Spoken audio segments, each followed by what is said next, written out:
ఉన్న బంగారాన్ని విడిపించి ఆ రోజు ఆన్లైన్ రేటుకే మేము కొంటాం. Sharma gold company. నమస్కారం, సుమన్ టీవీకి స్వాగతం. ఈ జూలై మాసంలో ద్వాదశ రాశుల వారికి ఏ రకంగా ఉండబోతుంది, గ్రహస్థితిగతులు ఎలా ఉన్నాయి, ఎటువంటి ఫలితాలను ఇస్తున్నాయి, వాటికి ఎటువంటి పరిహారాలను పాటించుకోవాలి, ఈ అంశాన్ని తెలియజేసేందుకు మనతో పాటు ఉన్నారు ప్రముఖ జ్యోతిష్య శాస్త్ర పండితులు, జ్యోతిష్య రత్న, జ్యోతిష్య చక్ర వైభవ నిపుణ డాక్టర్ రాళ్లపల్లి రవికుమార్ గారు. గురుగారు నమస్కారం. నమస్కారం.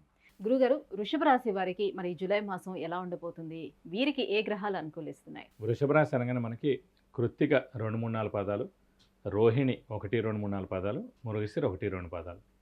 ఈ రాశి వారికి సాధారణంగా గురు స్వస్థానంలోనే కాకుండా గురు స్వరాశిలో ఉన్నారు. అంటే స్వరాశి అంటే వృషభ రాశిలోనే ఉన్నారు.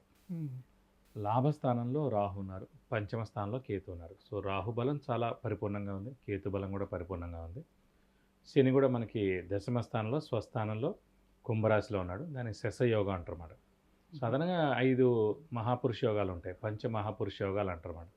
ఒకటి శని స్వస్థానంలో ఉన్న, ఉచ్చస్థానంలో ఉన్న, అలాగే కుజుడు స్వస్థానంలో ఉన్న, ఉచ్చస్థానంలో ఉన్న, అలాగే గురువు స్వస్థానం కానీ ఉచ్చస్థానం కానీ, అలాగే బుధుడు స్వస్థానం కానీ ఉచ్చస్థానం కానీ, అలాగే శుక్రుడు ఉచ్చస్థానం కానీ స్వస్థానం కానీ ఉంటే ఈ 5 గ్రహాలే మెయిన్ అండి. ఈ 5 గ్రహాలు స్వస్థానంలో కానీ ఉచ్చస్థానంలో కానీ ఉంటే కనుక మహాపురుష యోగాలు అంటారు. ఈ 5 గ్రహాలు కాబట్టి పంచ మహాపురుష యోగాలు అంటారు. ఒక శ్రీరామచంద్రుల వారికి మటుకు ఈ 5 గ్రహాలు ఉచ్చస్థానంలో ఉన్నాయన్నమాట. ఇప్పటికీ మనకి ఇంకా అంత గుర్తుండి ఆయన ఇంకా అలా ఆరాధిస్తూ ఆయనలాగే ఉంటే మరీ మంచిది, ఆయనలాగే ఉంటే కనుక చాలా బాగుంటుందని అనుకుంటామని. బట్ పంచమహాపురుష యోగాలు కలిగిన ఏకైక వ్యక్తి శ్రీరామచంద్రుల వారు. కాబట్టి అలాంటిది ఇప్పుడు ప్రస్తుతం వృషభ రాశి వారికి మనకి శని ఓన్ హౌస్లో ఉన్నాడు కాబట్టి అది శశయోగం అని ఏర్పడింది అన్నమాట. శని సాధారణంగా వృత్తికారకుడు, ఉద్యోగకారకుడు. కాబట్టి ఏ వృత్తిలో ఉన్నా, ఎనీ ప్రొఫెషన్లో ఉన్నా కూడా ఖచ్చితంగా వారు ఉన్నత స్థానానికి చేరుకుంటారు.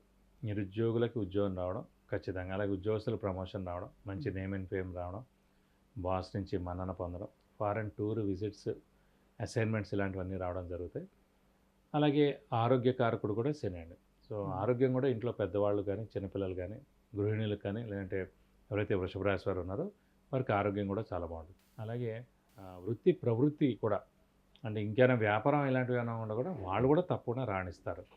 ఎందుకంటే ఈ వృషభ రాశికి యోగకారకుడు, అదృష్టకారకుడు, లక్ ఫేవర్ చేసే ప్లానెట్. అంటే 3 కూడా ఒకటే, లక్ అన్నా, అదృష్టకారకుడు అన్నా, యోగకారకుడు అన్నా కూడా ఒకటే. అది వృషభ రాశికి కానీ, వృషభ లగ్నానికి కానీ శని. అలాంటి శని స్వస్థానంలో ఉన్నాడు. అందులో అనొచ్చు 3, 6, 11 స్థానాల్లోనే లాభం చేకూరుస్తాడని. దశమైన కూడా స్వస్థానం అయింది కాబట్టి ఈ రాశికి యోగకారకుడు శనే కాబట్టి ఖచ్చితంగా మేలు చేస్తాడు. ఇంకా సంవత్సర కాలం ఉంది.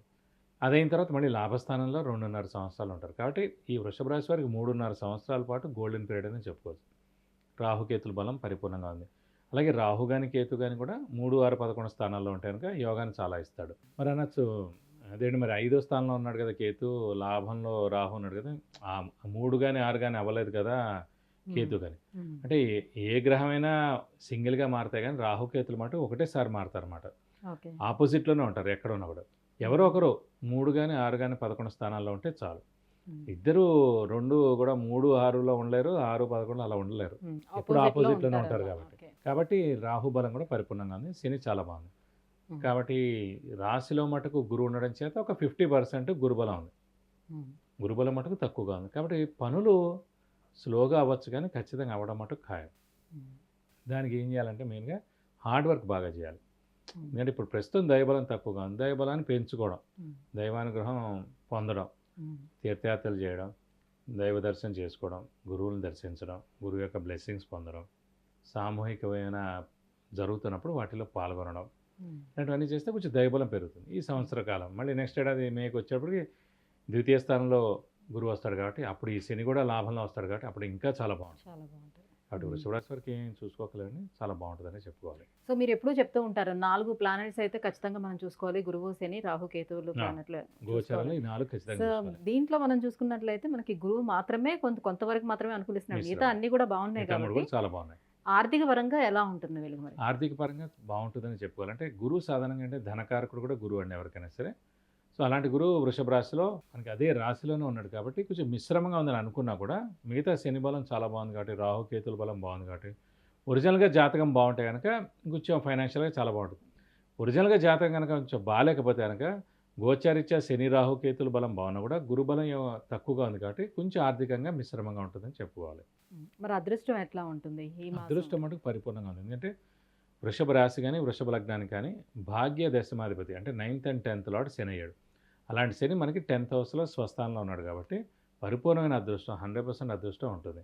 ఎందుకంటే లాభస్థానంలో శని ఉంటే చాలా మంచిదే కానీ అది స్వస్థానం అవ్వదు, అది మీన రాశిలో ఉంటుంది కాబట్టి. కానీ దశమ స్థానం అయినా కూడా ఇది స్వస్థానం అయింది కాబట్టి ఎప్పుడు మన సొంత ఇంటిని మనం ఎలా అయితే నిప్పంటించుకోం, మన సొంత ఇంటిని మనం ఎలా అయితే కాపాడుకుంటాం అలాగే సొంత ఇంట్లో ఉన్నాడు కాబట్టి శని మేలే చేస్తాడు తప్ప నష్టమేం చేకూర్చాడు. కాబట్టి అదృష్టం మటుకు వృషభ రాశి వారికి ఈ సంవత్సర కాలం అంతా కూడా పరిపూర్ణంగా 100% ఉందని అంటే చెప్పాలి. మొన్న జూన్ మాసం 6వ తారీఖున పంచగ్రహ కూటమి ఏర్పడింది కదా. పంచగ్రహ కూటమి ప్రభావం ఈ జూన్ మాసం అంతా ఉంటాయి కొన్ని రాశుల వరకు అన్నారు. అందులో వృషభ రాశి కూడా ఉంది కాబట్టి ఈ జూన్ మాసం అయిపోయింది. మరి ఇప్పుడు ఇక్కడ నుంచి జూలై నుంచి ఎట్లా ఉంటుంది? జూలై నుంచి ఇంకా అద్భుతంగా ఉంటుందండి. ముఖ్యంగా ఏంటంటే రాహు చాలా ఇంపార్టెంట్. సో అలాంటి రాహు మనకి లాభస్థానంలో చాలా బాగున్నాడు.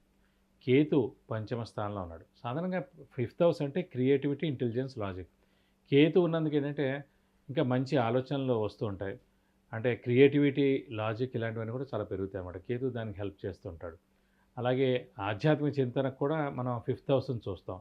సో అలాంటి ఆధ్యాత్మిక చింతన స్థానంలో కేతు ఉన్నాడు కాబట్టి దైవబలం, దైవానుగ్రహం బాగా పొందేందుకు అవకాశం ఎప్పుడు ఉన్నాయి. అంటే ఏదైనా ఒక దేవుడిని బాగా పట్టుకుంటే కనుక కానీ మనం అష్టోత్తరం చదివినా అంటే సహస్రనామం చదివినా లేకపోతే దాన్ని కుంకుమార్చన చేయించినా లేకపోతే ఏదో ఒకటి అలా మనం చేస్తుంటాం కదా. దైవ చింతనలో ఉన్న దైవానికి సంబంధించిన ఏమైనా ప్రార్థనలు మనం బాగా చేస్తుంటే మటు ఖచ్చితంగా ఈ ఏడాది చాలా మేలు చేస్తాడు. ఆ పంచమంలో కేతు ఉన్నది కాబట్టి దైవబలం పెంచుకుంటే సరిపోతుంది ఈ రాశి వారు. మరి ఈ వృషభ రాశి వారు ఏ దైవాన్ని ఆరాధించాలి ఈ మాసం అంతా?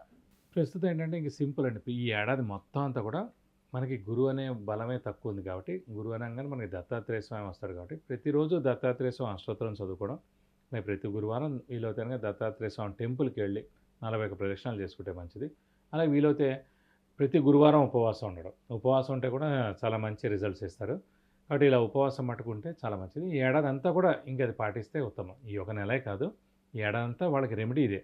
ఎందుకంటే వీలైతే గురువారం రోజున బ్రాహ్మడికి ఎవరికైనా సరే శనగపప్పు 1 kg దానం ఇస్తే చాలా మంచిది. ఒక 100 రూపీస్ క్యాష్, 1 kg శనగపప్పు దానం ఇస్తే చాలా మంచిది. ఇది ఇంకా అయ్యో పెళ్ళిళ్ళు అవ్వట్లేదు, సంతానం కలగట్లేదు, పెద్ద ఉద్యోగం రావట్లేదు, ఫారెన్ది ఎంత ట్రై చేస్తాం రావట్లేదు, బిజినెస్ బాగాలేదు. ఎందుకంటే వ్యాపార కారకుడు బుధుడైనా కూడా మళ్ళీ ధనకారకుడు గురువు అయ్యాడు కాబట్టి గురువు వీక్గా ఉన్నాడు కాబట్టి ఆ ధనం సంపాదించాలంటే గురువు చాలా స్ట్రెంగ్తన్ చేయాలి కాబట్టి అప్పుడు ఖచ్చితంగా గురువుకి 16,000 సార్లు జపం చేయించి ఇదే నేను చెప్పిన కేజీంపావు శనగపప్పు దానం ఇచ్చి ఒక ఎల్లో లుంగి, ఎందుకంటే గురువు ఎల్లో కలర్ కాబట్టి ఎల్లో కలర్ మనం దానం ఇస్తే కనుక మంచిది అన్నమాట. ఎల్లో కలర్ లుంగి ఒకటి.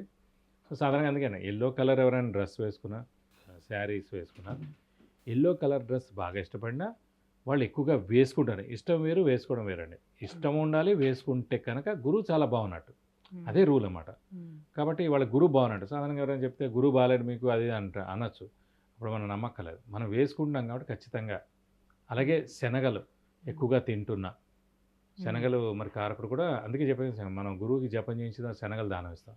సో శనగలు ఎక్కువగా తింటున్నా, ఆ కట్లెట్ లాంటిది ఎక్కువగా తింటున్నా, అవన్నీ కూడా శనగపిండి కూడా శనగపప్పుతో చేసింది. సో శనగపిండితో తయారు చేసిన ఏ ఐటమ్ ఎక్కువగా తింటున్నా కూడా గురువు మీకు చాలా బాగున్నట్టు. సింపుల్ స్వీట్స్ ఎక్కువగా తింటున్నా కూడా ఇవన్నీ సింపుల్ అండి. కానీ మనం పట్టుకోవాలి. ఎందుకని ఇప్పుడు ఎల్లో కలర్ అని క్లియర్గా ఉంది, శనగలు అనేది క్లియర్గా ఉంది, జపం చేయించిన దాని కాబట్టి మనం ఇవన్నీ చేసుకుంటే మంచి జరుగుతుంది. దీంతోపాటు ఒక 1000 రూపాయల వరకు గోల్డ్ ఐటమ్ కూడా దానం ఇవ్వాలి. బంగారం కూడా చూడండి ఎల్లో కలర్లో ఉంటుంది. సో గురువు చాలా బాగున్న వాడికి బంగారం కూడా ఇష్టం ఉంటుంది. బంగారం వేసుకునే యోగం కూడా ఎక్కువగా ఉంటుంది. కాబట్టి ఏదైనా సరే సువర్ణ దానం చేయడం ద్వారా ఎలాంటి దోషాలు ఉన్నా కూడా తొలగిపోతాయి. కాబట్టి 16,000 సార్లు గురువుకి జపం చేయించి ఒక ఎల్లో లుంగి, 1 kg శనగపప్పు, ఒక 1000 రూపాయల వరకు గోల్డ్ ఐటమ్ దానం ఇస్తే కనుక శుభాలు చాలా చేకూరుతాయి మీ ఇంట్లో. సంతానం లేకపోయినా, వివాహం కాకపోయినా, పెద్ద ఉద్యోగం రాకపోయినా, ఒక మంచి ఎడ్యుకేషన్ దాంట్లో ఒక మంచి సీటు ఒక యూనివర్సిటీలో రావాలన్నా ఇవన్నిటికి కొంచెం దైవబలం పెరగాలి కాబట్టి ఇవి చేసుకుంటే సరిపోతాయి. గురుగారు, వృషభ రాశి వారికి ఈ జూలై మాసం అంతా ఎలా ఉండబోతుంది, అలాగే ఎటువంటి పరిహారాలను పాటించుకోవాలి, ఈ విషయం తెలియజేసినందుకు ధన్యవాదాలు. నమస్కారం. సుమన్ టీవీలో మీ పర్సనల్ అండ్ బిజినెస్ ప్రమోషన్స్ కోసం కింది నెంబర్కి కాంటాక్ట్ చేయండి.